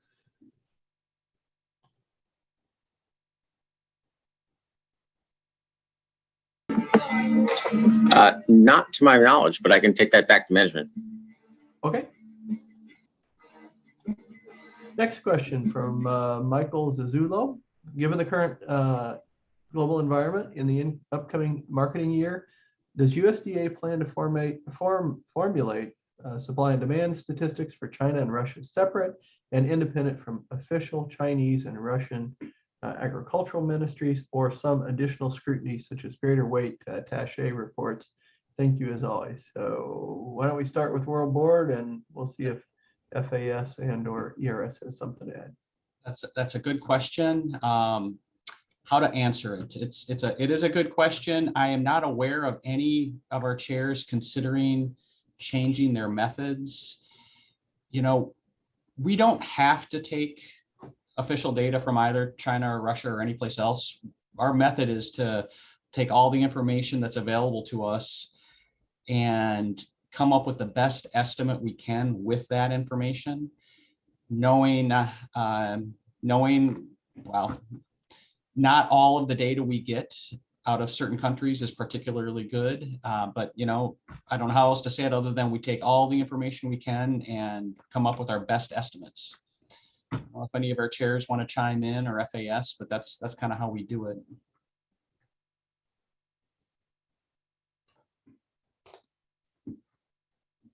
I got nothing to add to that. Nothing to add here from FAS. Thanks, Patrick. Kelly, did you want to add anything to that? No, I don't think we have anything to add. Thank you. Okay. All right. Next question is from Bill Nelson. With respect to the experience of the failed August export sales update, it was difficult to find the new FAS pathway to the exports. I was contacted by multiple colleagues as to where to find the data. Can you simply make the process easier when you eventually go to the new version, like an obvious link on the FAS homepage? Yes, there was some confusion. We didn't handle that in the best way we could. When we go out with the new system again, we will ensure that it's clear and with direct links. Bill has a follow-up question as well. Will you maintain the complete set of archived weekly data in the next version? I may not have seen it correctly, but my brief look at the August update was a set of data not back to 1990. Yes, if I'm not mistaken, when we rolled out the system, we might have cut the data off because we have time and resources to be able to get all of the older data archived. But when we go out with the new system, I'm pretty certain that we will be able to have all of the archive data. I will reconfirm this response and update it in the transcript if I'm off in that. But I think we will be able to have all of the data there. Okay. And if we don't, we certainly would have plans in the future to add any data that might have been cut off. All right, excellent. Probably not going to do justice to this person's name, but Ali de Arusta has a question for AMS. What changes should we expect on the replacement to the SJ_LS711 report? Will this new reporting process mean that the actual daily slaughter values will be posted earlier?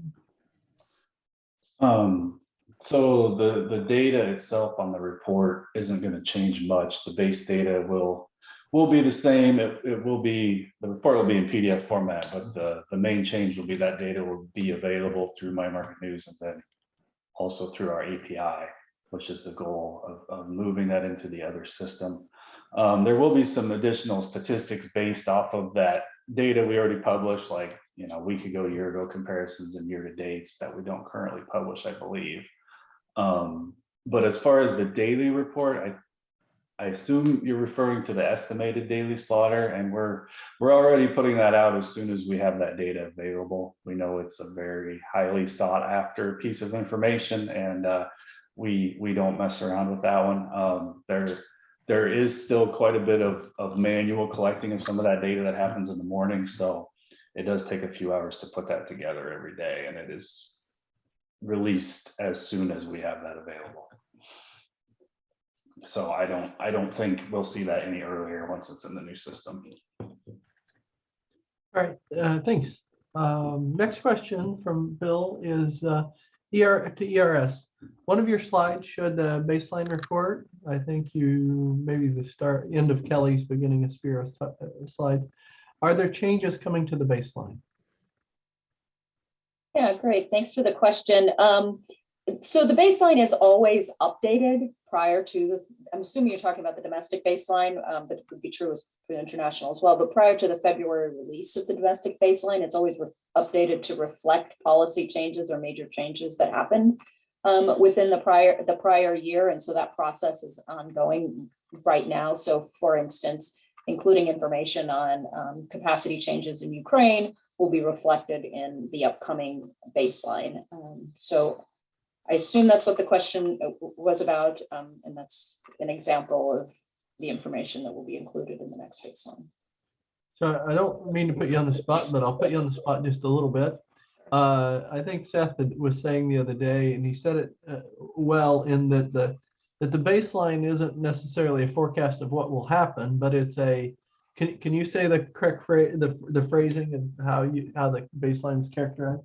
Okay, so I did not hear what Seth said, so I'm not sure I can exactly paraphrase him, and that's a high bar. But right, the baseline reflects the condition, so it's just that. It's a view, static view of what the world was in this case, it'll be 2022.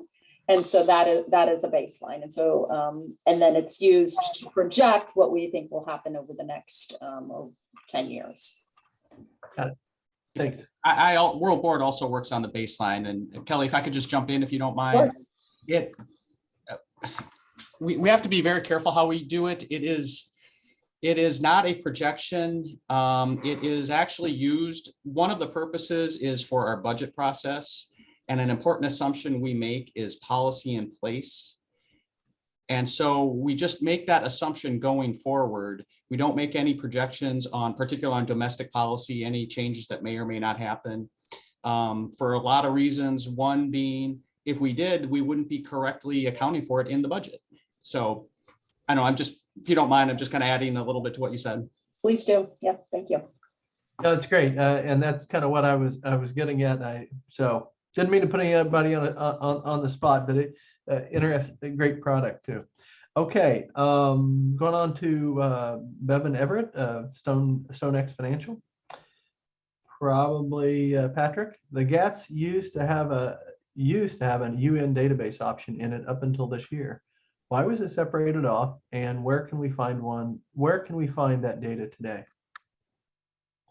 Good question. UN Comtrade changed their data system, and it's sort of the way the changes they made, it no longer works with our GATS system. So we've been working with our IT staff to restore access to Comtrade within GATS. And at the moment, we don't really have an expected timeline of when that work will be completed. But users can access the Comtrade data directly. And we can post a link in the chat for direct access to that data. Okay, and I'll keep you here for the next question. Karen asked, U.S. export inspection data has recently been delayed multiple times due to technical issues. How come? Is this an ongoing problem? Yeah, I think that's an AMS. Oh, I'm sorry. Okay. Jason? I'm sorry, which question was it? Export inspection data. I read exports and jumped. Sorry, Patrick. U.S. export inspection data has recently been delayed multiple times due to technical issues. How come? Is this an ongoing problem? If that's ours, I'll probably have to follow up with it because I'm not familiar with that one at the moment. I might have to talk to my team about which report that's referring to. Okay. So we'll have to follow up on that one. Well, Karen, we'll when Jason has the answer, you can look in the transcript. We'll make sure that it's posted here in a couple of days when we post out answers to all of them. Okay. Carl Skold, USDA AMS, question for you again, Jason, is increasingly moving to PDF files for quick access to reports. I think the Mars project is underscores that. Why is that? Please keep text files. For example, actual slaughter is moving to a PDF. Yeah, obviously this has been something we've been working on for a few years. We made the consolidated decision a few years ago to switch the format from the .txt files to the .pdf for several reasons.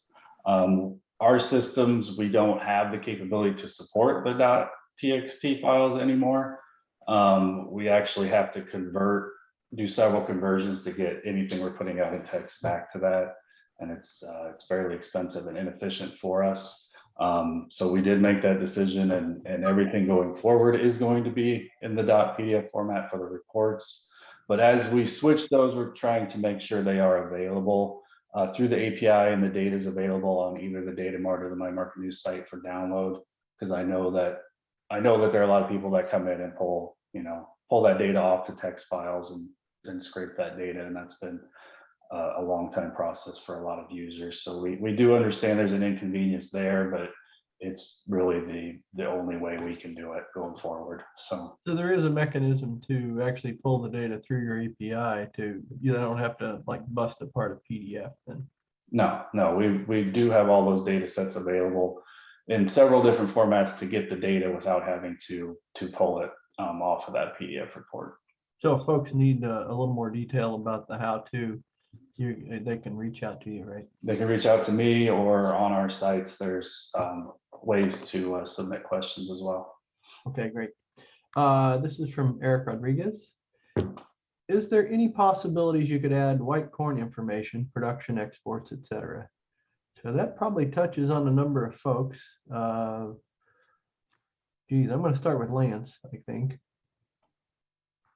That'd probably be a pretty big lift for us here at NASS, because we'd have to collect a lot more information to be able to, break the corn data down by, in this case, color or other types. Now, I'm curious, I don't remember offhand, but I think FSA, I think in their 578 data does have a breakout for that. So there'd be acreage information available there. Yeah. And there may even be some RMA data as well in their book of business. There's a little different use case, so it may have a slightly different insurance product too. So those are two spots. As far as exports, Patrick, I don't know if you have a comment there. White corn.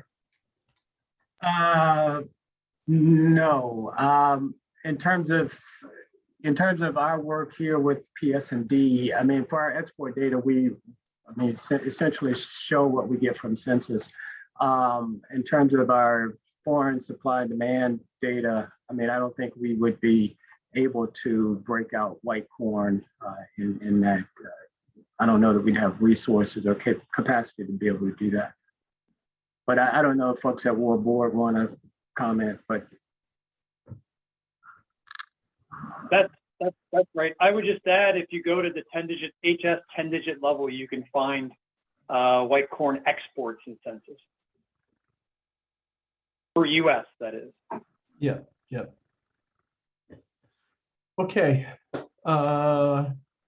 Next question would be for, I think, a number of folks here on the panel. What is USDA doing on an overall and agency level to fix the data dissemination and reliability issues that have become endemic over the past few months? We've seen a failure of the launch of the FAS export sales 2.0 launch, multiple instances where AMS data has been delayed by technical difficulties, inconsistent access and delayed release of NASS and WASI reports as USDA web servers seem to be unable to handle the volume of user activity during midday releases, et cetera, et cetera. So I don't know if FAS, Patrick, if you have anything more to say, or we've kind of hit this topic a couple times for you and Jason. No, I don't really have anything. I think there's a number of examples here, but I don't know that they are necessarily related in any way. I think our export sales launch was sort of isolated and probably not driven by any of the same issues that these other reports or delays may have been affected by. We are, working on, as I described earlier, the next rollout will certainly be a lot better, and we're taking steps to address that issue. So I think I'll just leave it there. Okay, thanks. Bill? Yeah, if I could just jump in. I'm not sure if I'm missing something, but I'm not aware that the WASD has been delayed in recent months. But I will say this here, now it's been a little while, but we have increased our in-house technical support in the lockup itself. I guess it's been a little while. I believe we started around maybe in the spring. But we have definitely increased our tech presence in lockup. Lockup there for a few times was more stressful than it needed to be, and we do not want there to be delays. We do not want there to be problems. So we definitely increased our tech presence just to make sure there are no problems. Yeah, I would underscore that comment. We certainly demand the attention of our IT staff and make sure that it's raised to a high level. Lance, do you have any more comments in that? Well, I would just say that I think when you talk NASS was the delay, I think what they're referring to, or at least from what I've heard about, is, the expectation is within like 1 or 2 seconds, right? And so we have had occasions where it's been 4 or 5 seconds, or maybe even 10 seconds and things of that nature. And the thing that I would just remind folks of, and certainly we're doing everything we can to keep that at the smallest amount possible. But, the one thing I'll remind folks of is even when that occurs, it's still providing equal access, because everyone's still having an opportunity at the same time. And then the other issues that we sometimes run into is, there's multiple places where these reports are archived right now as well. And so specifically for the NASS reports, if you go to our website, we've always got a section called Today's Reports.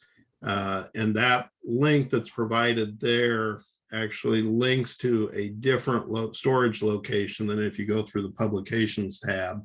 And that'll link you to a site out on Cornell. And so there have been occasions where one file was available a little sooner than the other, and things of that nature. And so we know about that, and we're doing everything we can to mitigate that, to ensure. And again, I hate to keep going back to it, but again, part of the modernization efforts are to get away from this archaic way of of having our data available in multiple locations out there on our own website even. Yes. Next question from Carl Scold for AMS. Is it possible to move the weekly imports for meat products to the data mart? Yeah, just to clarify, I mean, we do currently separate our offerings between mandatory and voluntary, and Data Mart is the platform that we release our mandatory data. That report is a voluntary report, and long term, we do plan to bring that into our My Market News platform, have it available for the API, but I do not currently have a date for when that would happen. For most reports like that, though, we do have data sets available that we can share with you. If you wanted to reach out directly to me or through the contacts on our websites, we can try to get that information for you if you're just trying to get the data for that report series. Okay. Next question is from Al Anderson Lazo. And when will there be an update on the tenure, ownership, and transition of agricultural land survey, total as it was known? And are there other places and publications to find more recent data? Thanks so much. So I'm going to start with Tony, if you're out there. Tony? Thank you, Joe. Yeah, glad to field this question. For the total survey for land ownership, the last total was done in 2015. The release was in 2015. And we're scheduled the next one for a 2025 release based on the 2024 reference year. Just keep in mind with total, normally what we survey in NASS, of course, are farmers or agribusinesses, but with total, there's really two components. Farmers can also be landlords, but then there's the landlord piece too, where we get information from landlords who can be individuals, partners, trusts, all sorts of different arrangements can be landlords. So that really makes an extra effort for us to go out and survey and collect the data. So that'll be the next information that we'll have available in 2025. I'm not too sure of other information. I know there's some local information, possibly with state departments of agriculture and the state level. There might be some local information, but I don't have anything specific. And I'll be glad to turn it over to maybe your ES colleagues has other information or would like to add on to that. Kelly, do you have anything you'd like to add? No, I thought you said ERS. Yes, no, I think that's complete. So I don't have anything to add on. You know, we know these data are really valuable. As Tony pointed out, they can be challenging to collect because we're going to at least a fragment of the population that we don't typically go to. And you can imagine there are a number of landlords for which, you know, maybe they're aged or they may be pretty hands-off, et cetera. So it can be a challenge to actually collect those data, but it is of great interest. One other thought that I have, although I don't think it'd tell you much about transition states, but there are data, private data from CoreLogic that will that you may be able to understand some transactional data. Okay. Next question from Bevan Everett at StoneX. The AMS did a report on the transportation of U.S. grains back in 2017 with a modal share analysis as of 2014. The CME is doing a review of the delivery system and how the grain belt has changed. For those who are contributing to the update, it would be helpful if AMS could update that with the current year. So I'm fairly certain that was released by our Transportation Services Division, which I will probably have to send that over to them to answer. And we'll include that in our follow-up. I'm going to ask Lance to help me remember. I think we had a cooperative agreement, a reimbursable agreement with some folks to measure some grain flows, probably in a limited set of states. That's been a few years ago. Yeah, that's been a while back. I can't even remember what year. So yeah, it has been a while. But definitely data that's of interest to folks. Okay, Lance, since I have you on my screen, I think this next one's for you. Hussein Jawani wants to know the Corn County level yield are released in January. Are there any plans to release county level yield on a monthly basis when the state level yields are released? Yeah, and actually those county level yields aren't released until late February, and we don't have any plans to do it any more frequently. In order to publish all the way down to the county level, you've got to collect a much larger pool of data, which means much higher burden on producers.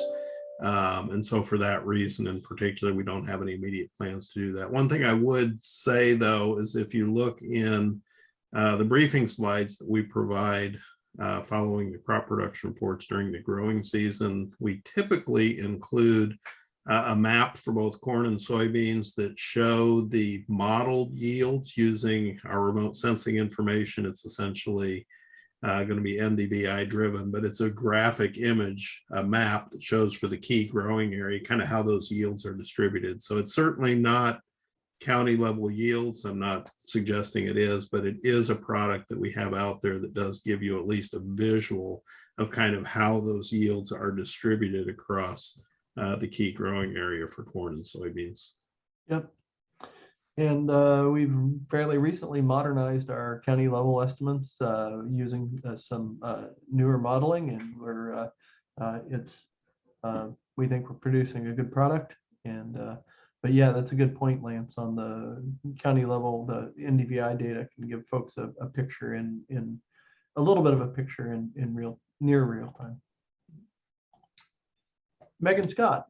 Lance, good afternoon. I realize that you're modernizing the NASS quick stats interface, but the keyword search has gone missing. Any chance this will be reinstated?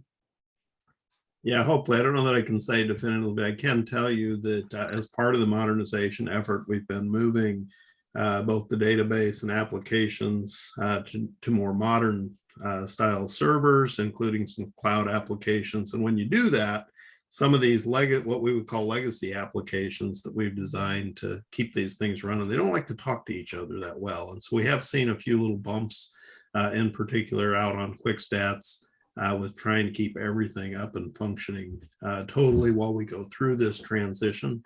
So be patient with us as we get there. We're doing everything that we can to keep it going in this, I guess I would call it a hybrid environment, right, as we transition through the process. But specifically on the keyword search, I'll have to go back and double check on that. We'll get a definitive answer in the transcript. Thanks.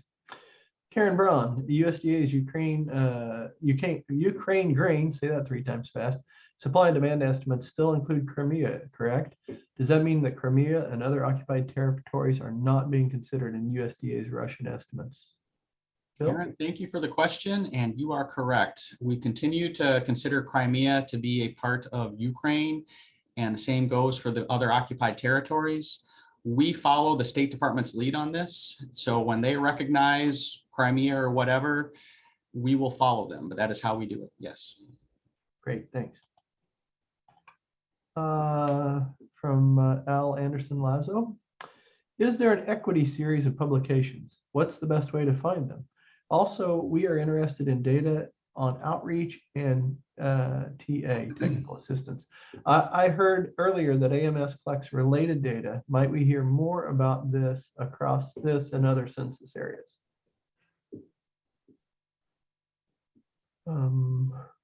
Start with Jason, I guess. Sure. We don't have anything that I know of that would probably fit into that we currently release. We can definitely dig a little deeper on the follow-up, but I'm not sure if we actually release anything that would fall in this category currently. ERS, Kelly or Spiro, do you have any thoughts on this question? My suggestion for ERS information would be we have a newsroom page on our website, and there is a specific page talking about the work that we have been doing on equity. So that'll point you to research, data, topic pages, and such. So that's the best place to find a consolidated set of information for ERS related to equity. Yeah, the one thing I was thinking of, and I'm not exactly, I may have the nature of this question off a little bit, but whenever AMS or others, for example, might be doing rulemaking, you go out for public comment, right? The Federal Register. And then I I think you generally produce a record of what sort of outreach and responses you got. Is that true? I think I need to know a little bit more about the question. I mean, obviously we do, our version of outreach is to go, like for the Census of Agriculture would be to reach out to all kinds of groups and commodity associations and others to help spread the word for the Census of Agriculture and the importance of that data collection. I'm not sure that's exactly the nature of this person's question, though.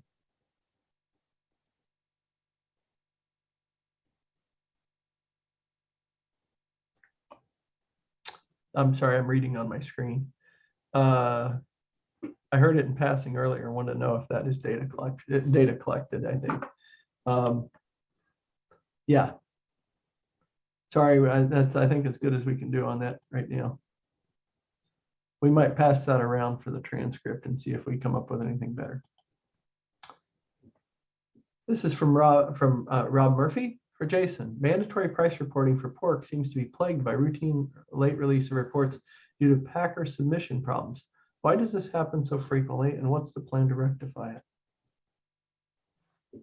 So it's complicated. So we do have over 50 plants that are submitting data electronically to us 4 times a day, 4 different deadlines that we turn around. We have to include all data that's submitted. We did reach out to industry a few years ago and asked them how they want us to handle these situations, and they unilaterally agreed that they want us to wait until all the submissions are in before releasing the data instead of revising it several times. That's the path we try to follow. We do try to work with the packers to make sure that everything is working correctly, but with, you know, security these days and updates that happen daily between our systems and their systems, their problems do come up that we try to rectify as soon as we possibly can. But most of the time, it's just us making sure we have all of the data available before we publish those reports, so they're complete the first time. And it's just, you know, with that many plants reporting that many times a day, it leaves a lot of room for error, and we just are really trying to make sure that data is complete before we put it out. And it's probably the best answer I can give. Thanks, Jason. Next question is from Julie Ingwerson. And I think this is for Patrick. It's pretty detailed, so it might wind up in the transcript. Can you clarify conflicting corn production estimates in the USDA FAS gain report from Kiev released November 9th? The report's production section says FAS Kiev estimates for the following production numbers for market year 22-23: barley 5.9 million metric tons, corn 21.2, wheat 19.6, and rye 336,000 metric tons. But the report's S&D table shows new post 22-23 corn production estimate at 25.8 MMT. USDA's official number is 31.5 MMT. How big a cut is the post projecting, 25.8 or 21.2? The report is posted here. So this may also involve World Board comment. Yeah, so I'll start since it's an FAS report. There was an error in the text of that report. And I'll just confirm that the correct number is in the PS&D table at 25.8. And I will also note that this report came in after or at least was released after the WASDE report. So I think we'll be taking a look at this report and making any adjustments that might be necessary in the December WASDE. And then I'll leave it to World Board if they want to make any more comments.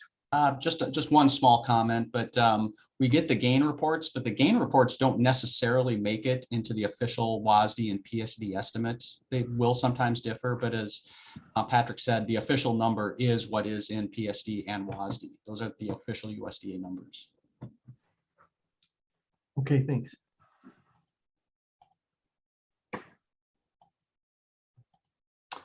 Stephen Schultz, where can I find methodology that NASS uses to generate the NASS Terra Modus model yield that's mentioned in the NASS executive summary / monthly briefing? Thanks. Lance? I literally just dropped a link into the chat window with a nice paper that was written by the team that produces that. So I think you'll find that to be what This is Dave Johnson and company, the paper that they wrote a while back. Yeah. Exactly. It's probably got the best detail, I think, explaining the process that I've seen. All right, check the chat. That's the answer. And they do have it on our website too, as I recall, both the paper and I think some other discussion. Mm-hmm. Yeah, and it's under, do you remember the path to, I'll let you put it in the chat. Yeah, exactly. Okay. Follow the link. Excuse me, Andrew Mateus, hope I got your name close.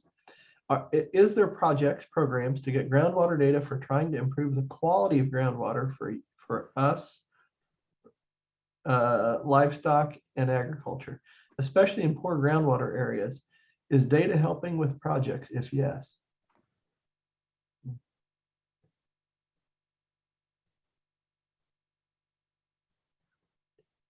Groundwater data. Kelly, you have some thoughts? Well, I was going to mention, I don't think this is perhaps exactly what they're asking about, it's being asked, but is the survey of irrigation organizations is what comes to mind as information. You know, this is a survey that was done a few years ago with ERS and NASS. The data are now available. And this is looking at how water is managed, looking at both groundwater and surface water. But I'm not exactly sure if that's the response that we're looking for. The other thing that this makes me think a little bit about is there are some state level departments of natural resources that have pretty extensive reporting about wellhead levels and some other things. And in addition, NASS publishes the irrigation water management study. And I should let Lance or answer that, but in those data, as I recall, we have maybe some data about depth to water and some stuff like that. Lance, do you want to add in? And we could just drop a link to that most recent report out in the chat here in a couple of minutes as well. And you can see in there exactly what we've done.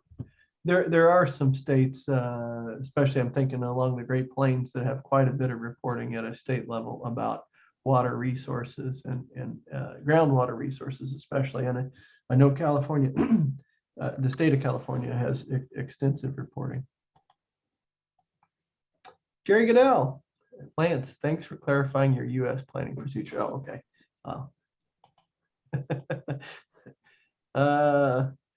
For export, Lacey Holland, for export sales, will the new data format be shown far in advance so we have time to change our processes? Could both processes be run in tandem for a period of time? As I mentioned earlier, we will find an appropriate way to preview the data formats before we release them officially when we cut over to the new system. In terms of running both systems in tandem, I'm not sure that's something we can do. We collect all of this data from the reporters, the exporters, and it's quite a burden for them to provide the information. And I think we want to avoid asking them to sort of report the data into two different systems. And of course, the output reports come from the data that we collect in the same system from the reporters. So I think it's something, we'll be taking a look at all options as we move forward with the new system, but I don't think I can promise that we run both systems in tandem, but we will be looking to find a way to preview the data and the formats to the users to make sure that people can appropriately integrate them into their systems before we come out with officially with the new report. Thanks, Patrick. I think I have time for two more questions because Marissa had told me some time ago and I circled it that 2:15 was when I was supposed to stop doing questions. So we got a couple minutes here. Jerry Goodell, the current yield trend in the baseline seems not to update its trend numbers given the past few years. The jump of 172 to 181 bushels U.S. corn yield for 2023 seems very unusual.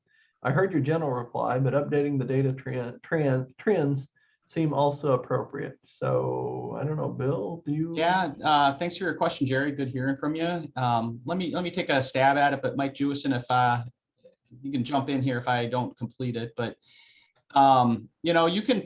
I've done a lot of trends, and where you pick your data and where you start the trend and end the trend has a big impact on what the final number is.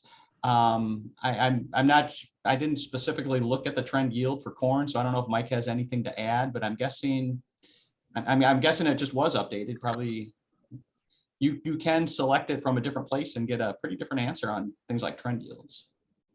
I just want to say, first off, Jerry Goodell, thanks for the question. Hope to get to see you again in person sometime soon. I miss seeing you in person.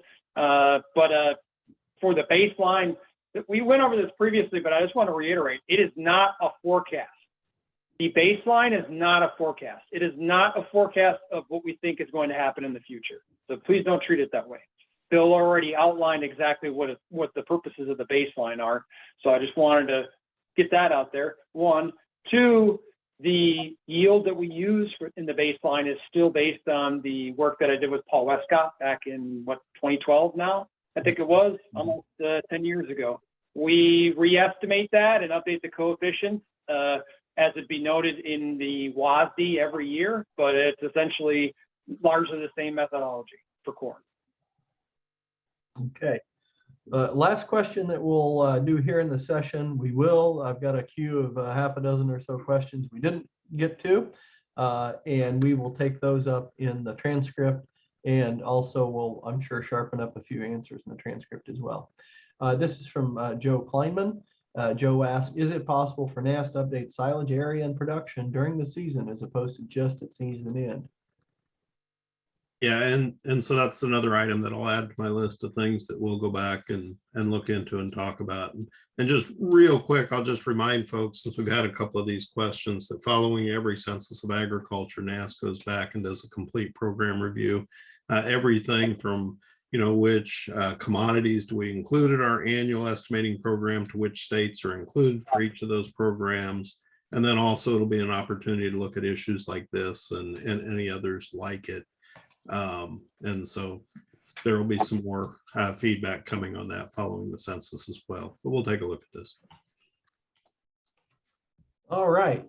Well, we brought our Q&A to a close, but I want to first I want to thank you for attending. Y'all are important to us. We really value your input, your questions. I'm thrilled to see that we have almost all of the folks that we started with, so we must have been fairly entertaining television or radio, as the case may be. But I want to thank you for taking time out of your busy schedule. Your comments, your questions, help us think about our work and how we can do better, and what we need to be doing. So we appreciate it. I want to make sure and thank our organizers and planners. So Marissa and Vincent, thank you out there. Thank you, Melissa, also. And then I always make this pitch, but I really mean it. We're going out to thousands of farmers and ranchers, and in the case of the Census of Agriculture, millions, to report to us at NASS. And the other agencies go out to folks too. I mean, like FAS to the exporters and AMS to their, market news reporters and such. And we all need to go out and make our case every day for that time and attention. There may even be a survey or an effort that's mandatory, but it's important for reporters to understand that there's value. There's value to the entire agricultural industry to produce these data, that these are public goods. So as you're out talking with folks, if you're a reporter and you're reporting on this, make the linkage back to the data that gets produced, these public goods, that they are value, and they help everybody in the U.S. and they help all the stakeholders in U.S. agriculture. We would love to have folks respond online. Many do, but we'd love to have more. So that we're going to continue to make that push and make it convenient for respondents. But like I said, we need your help. So let folks know how you use NASS data and ask them to respond, especially if you're giving talks or an interview and such. Again, thanks for the great turnout. We're listening. We value your input, and we're going to continue to review what we can do to get better. You're going to get an evaluation from Marissa. Please give us your feedback, and we welcome your suggestions. And remember, there will be a transcript, and we'll answer any questions we didn't get covered or sharpen up a few answers for which we might not have had a perfect answer for. Finally, we're going to have a short break. Marissa, I think we're back at 2:30. Is that right? Ah, she got it on the screen. There'll be breakout sessions with AMS and ERS. You have a different link that's in your original registration email if you want to join whichever one of those sessions you want to join. And I hope you will. I'm sure they got a good information to share. So with that, I'll bring this to a close, and I want to thank everybody, and I want to thank our panelists for contributing their time and energy and doing such a great job, and all of you as well. Thanks again. Thank you.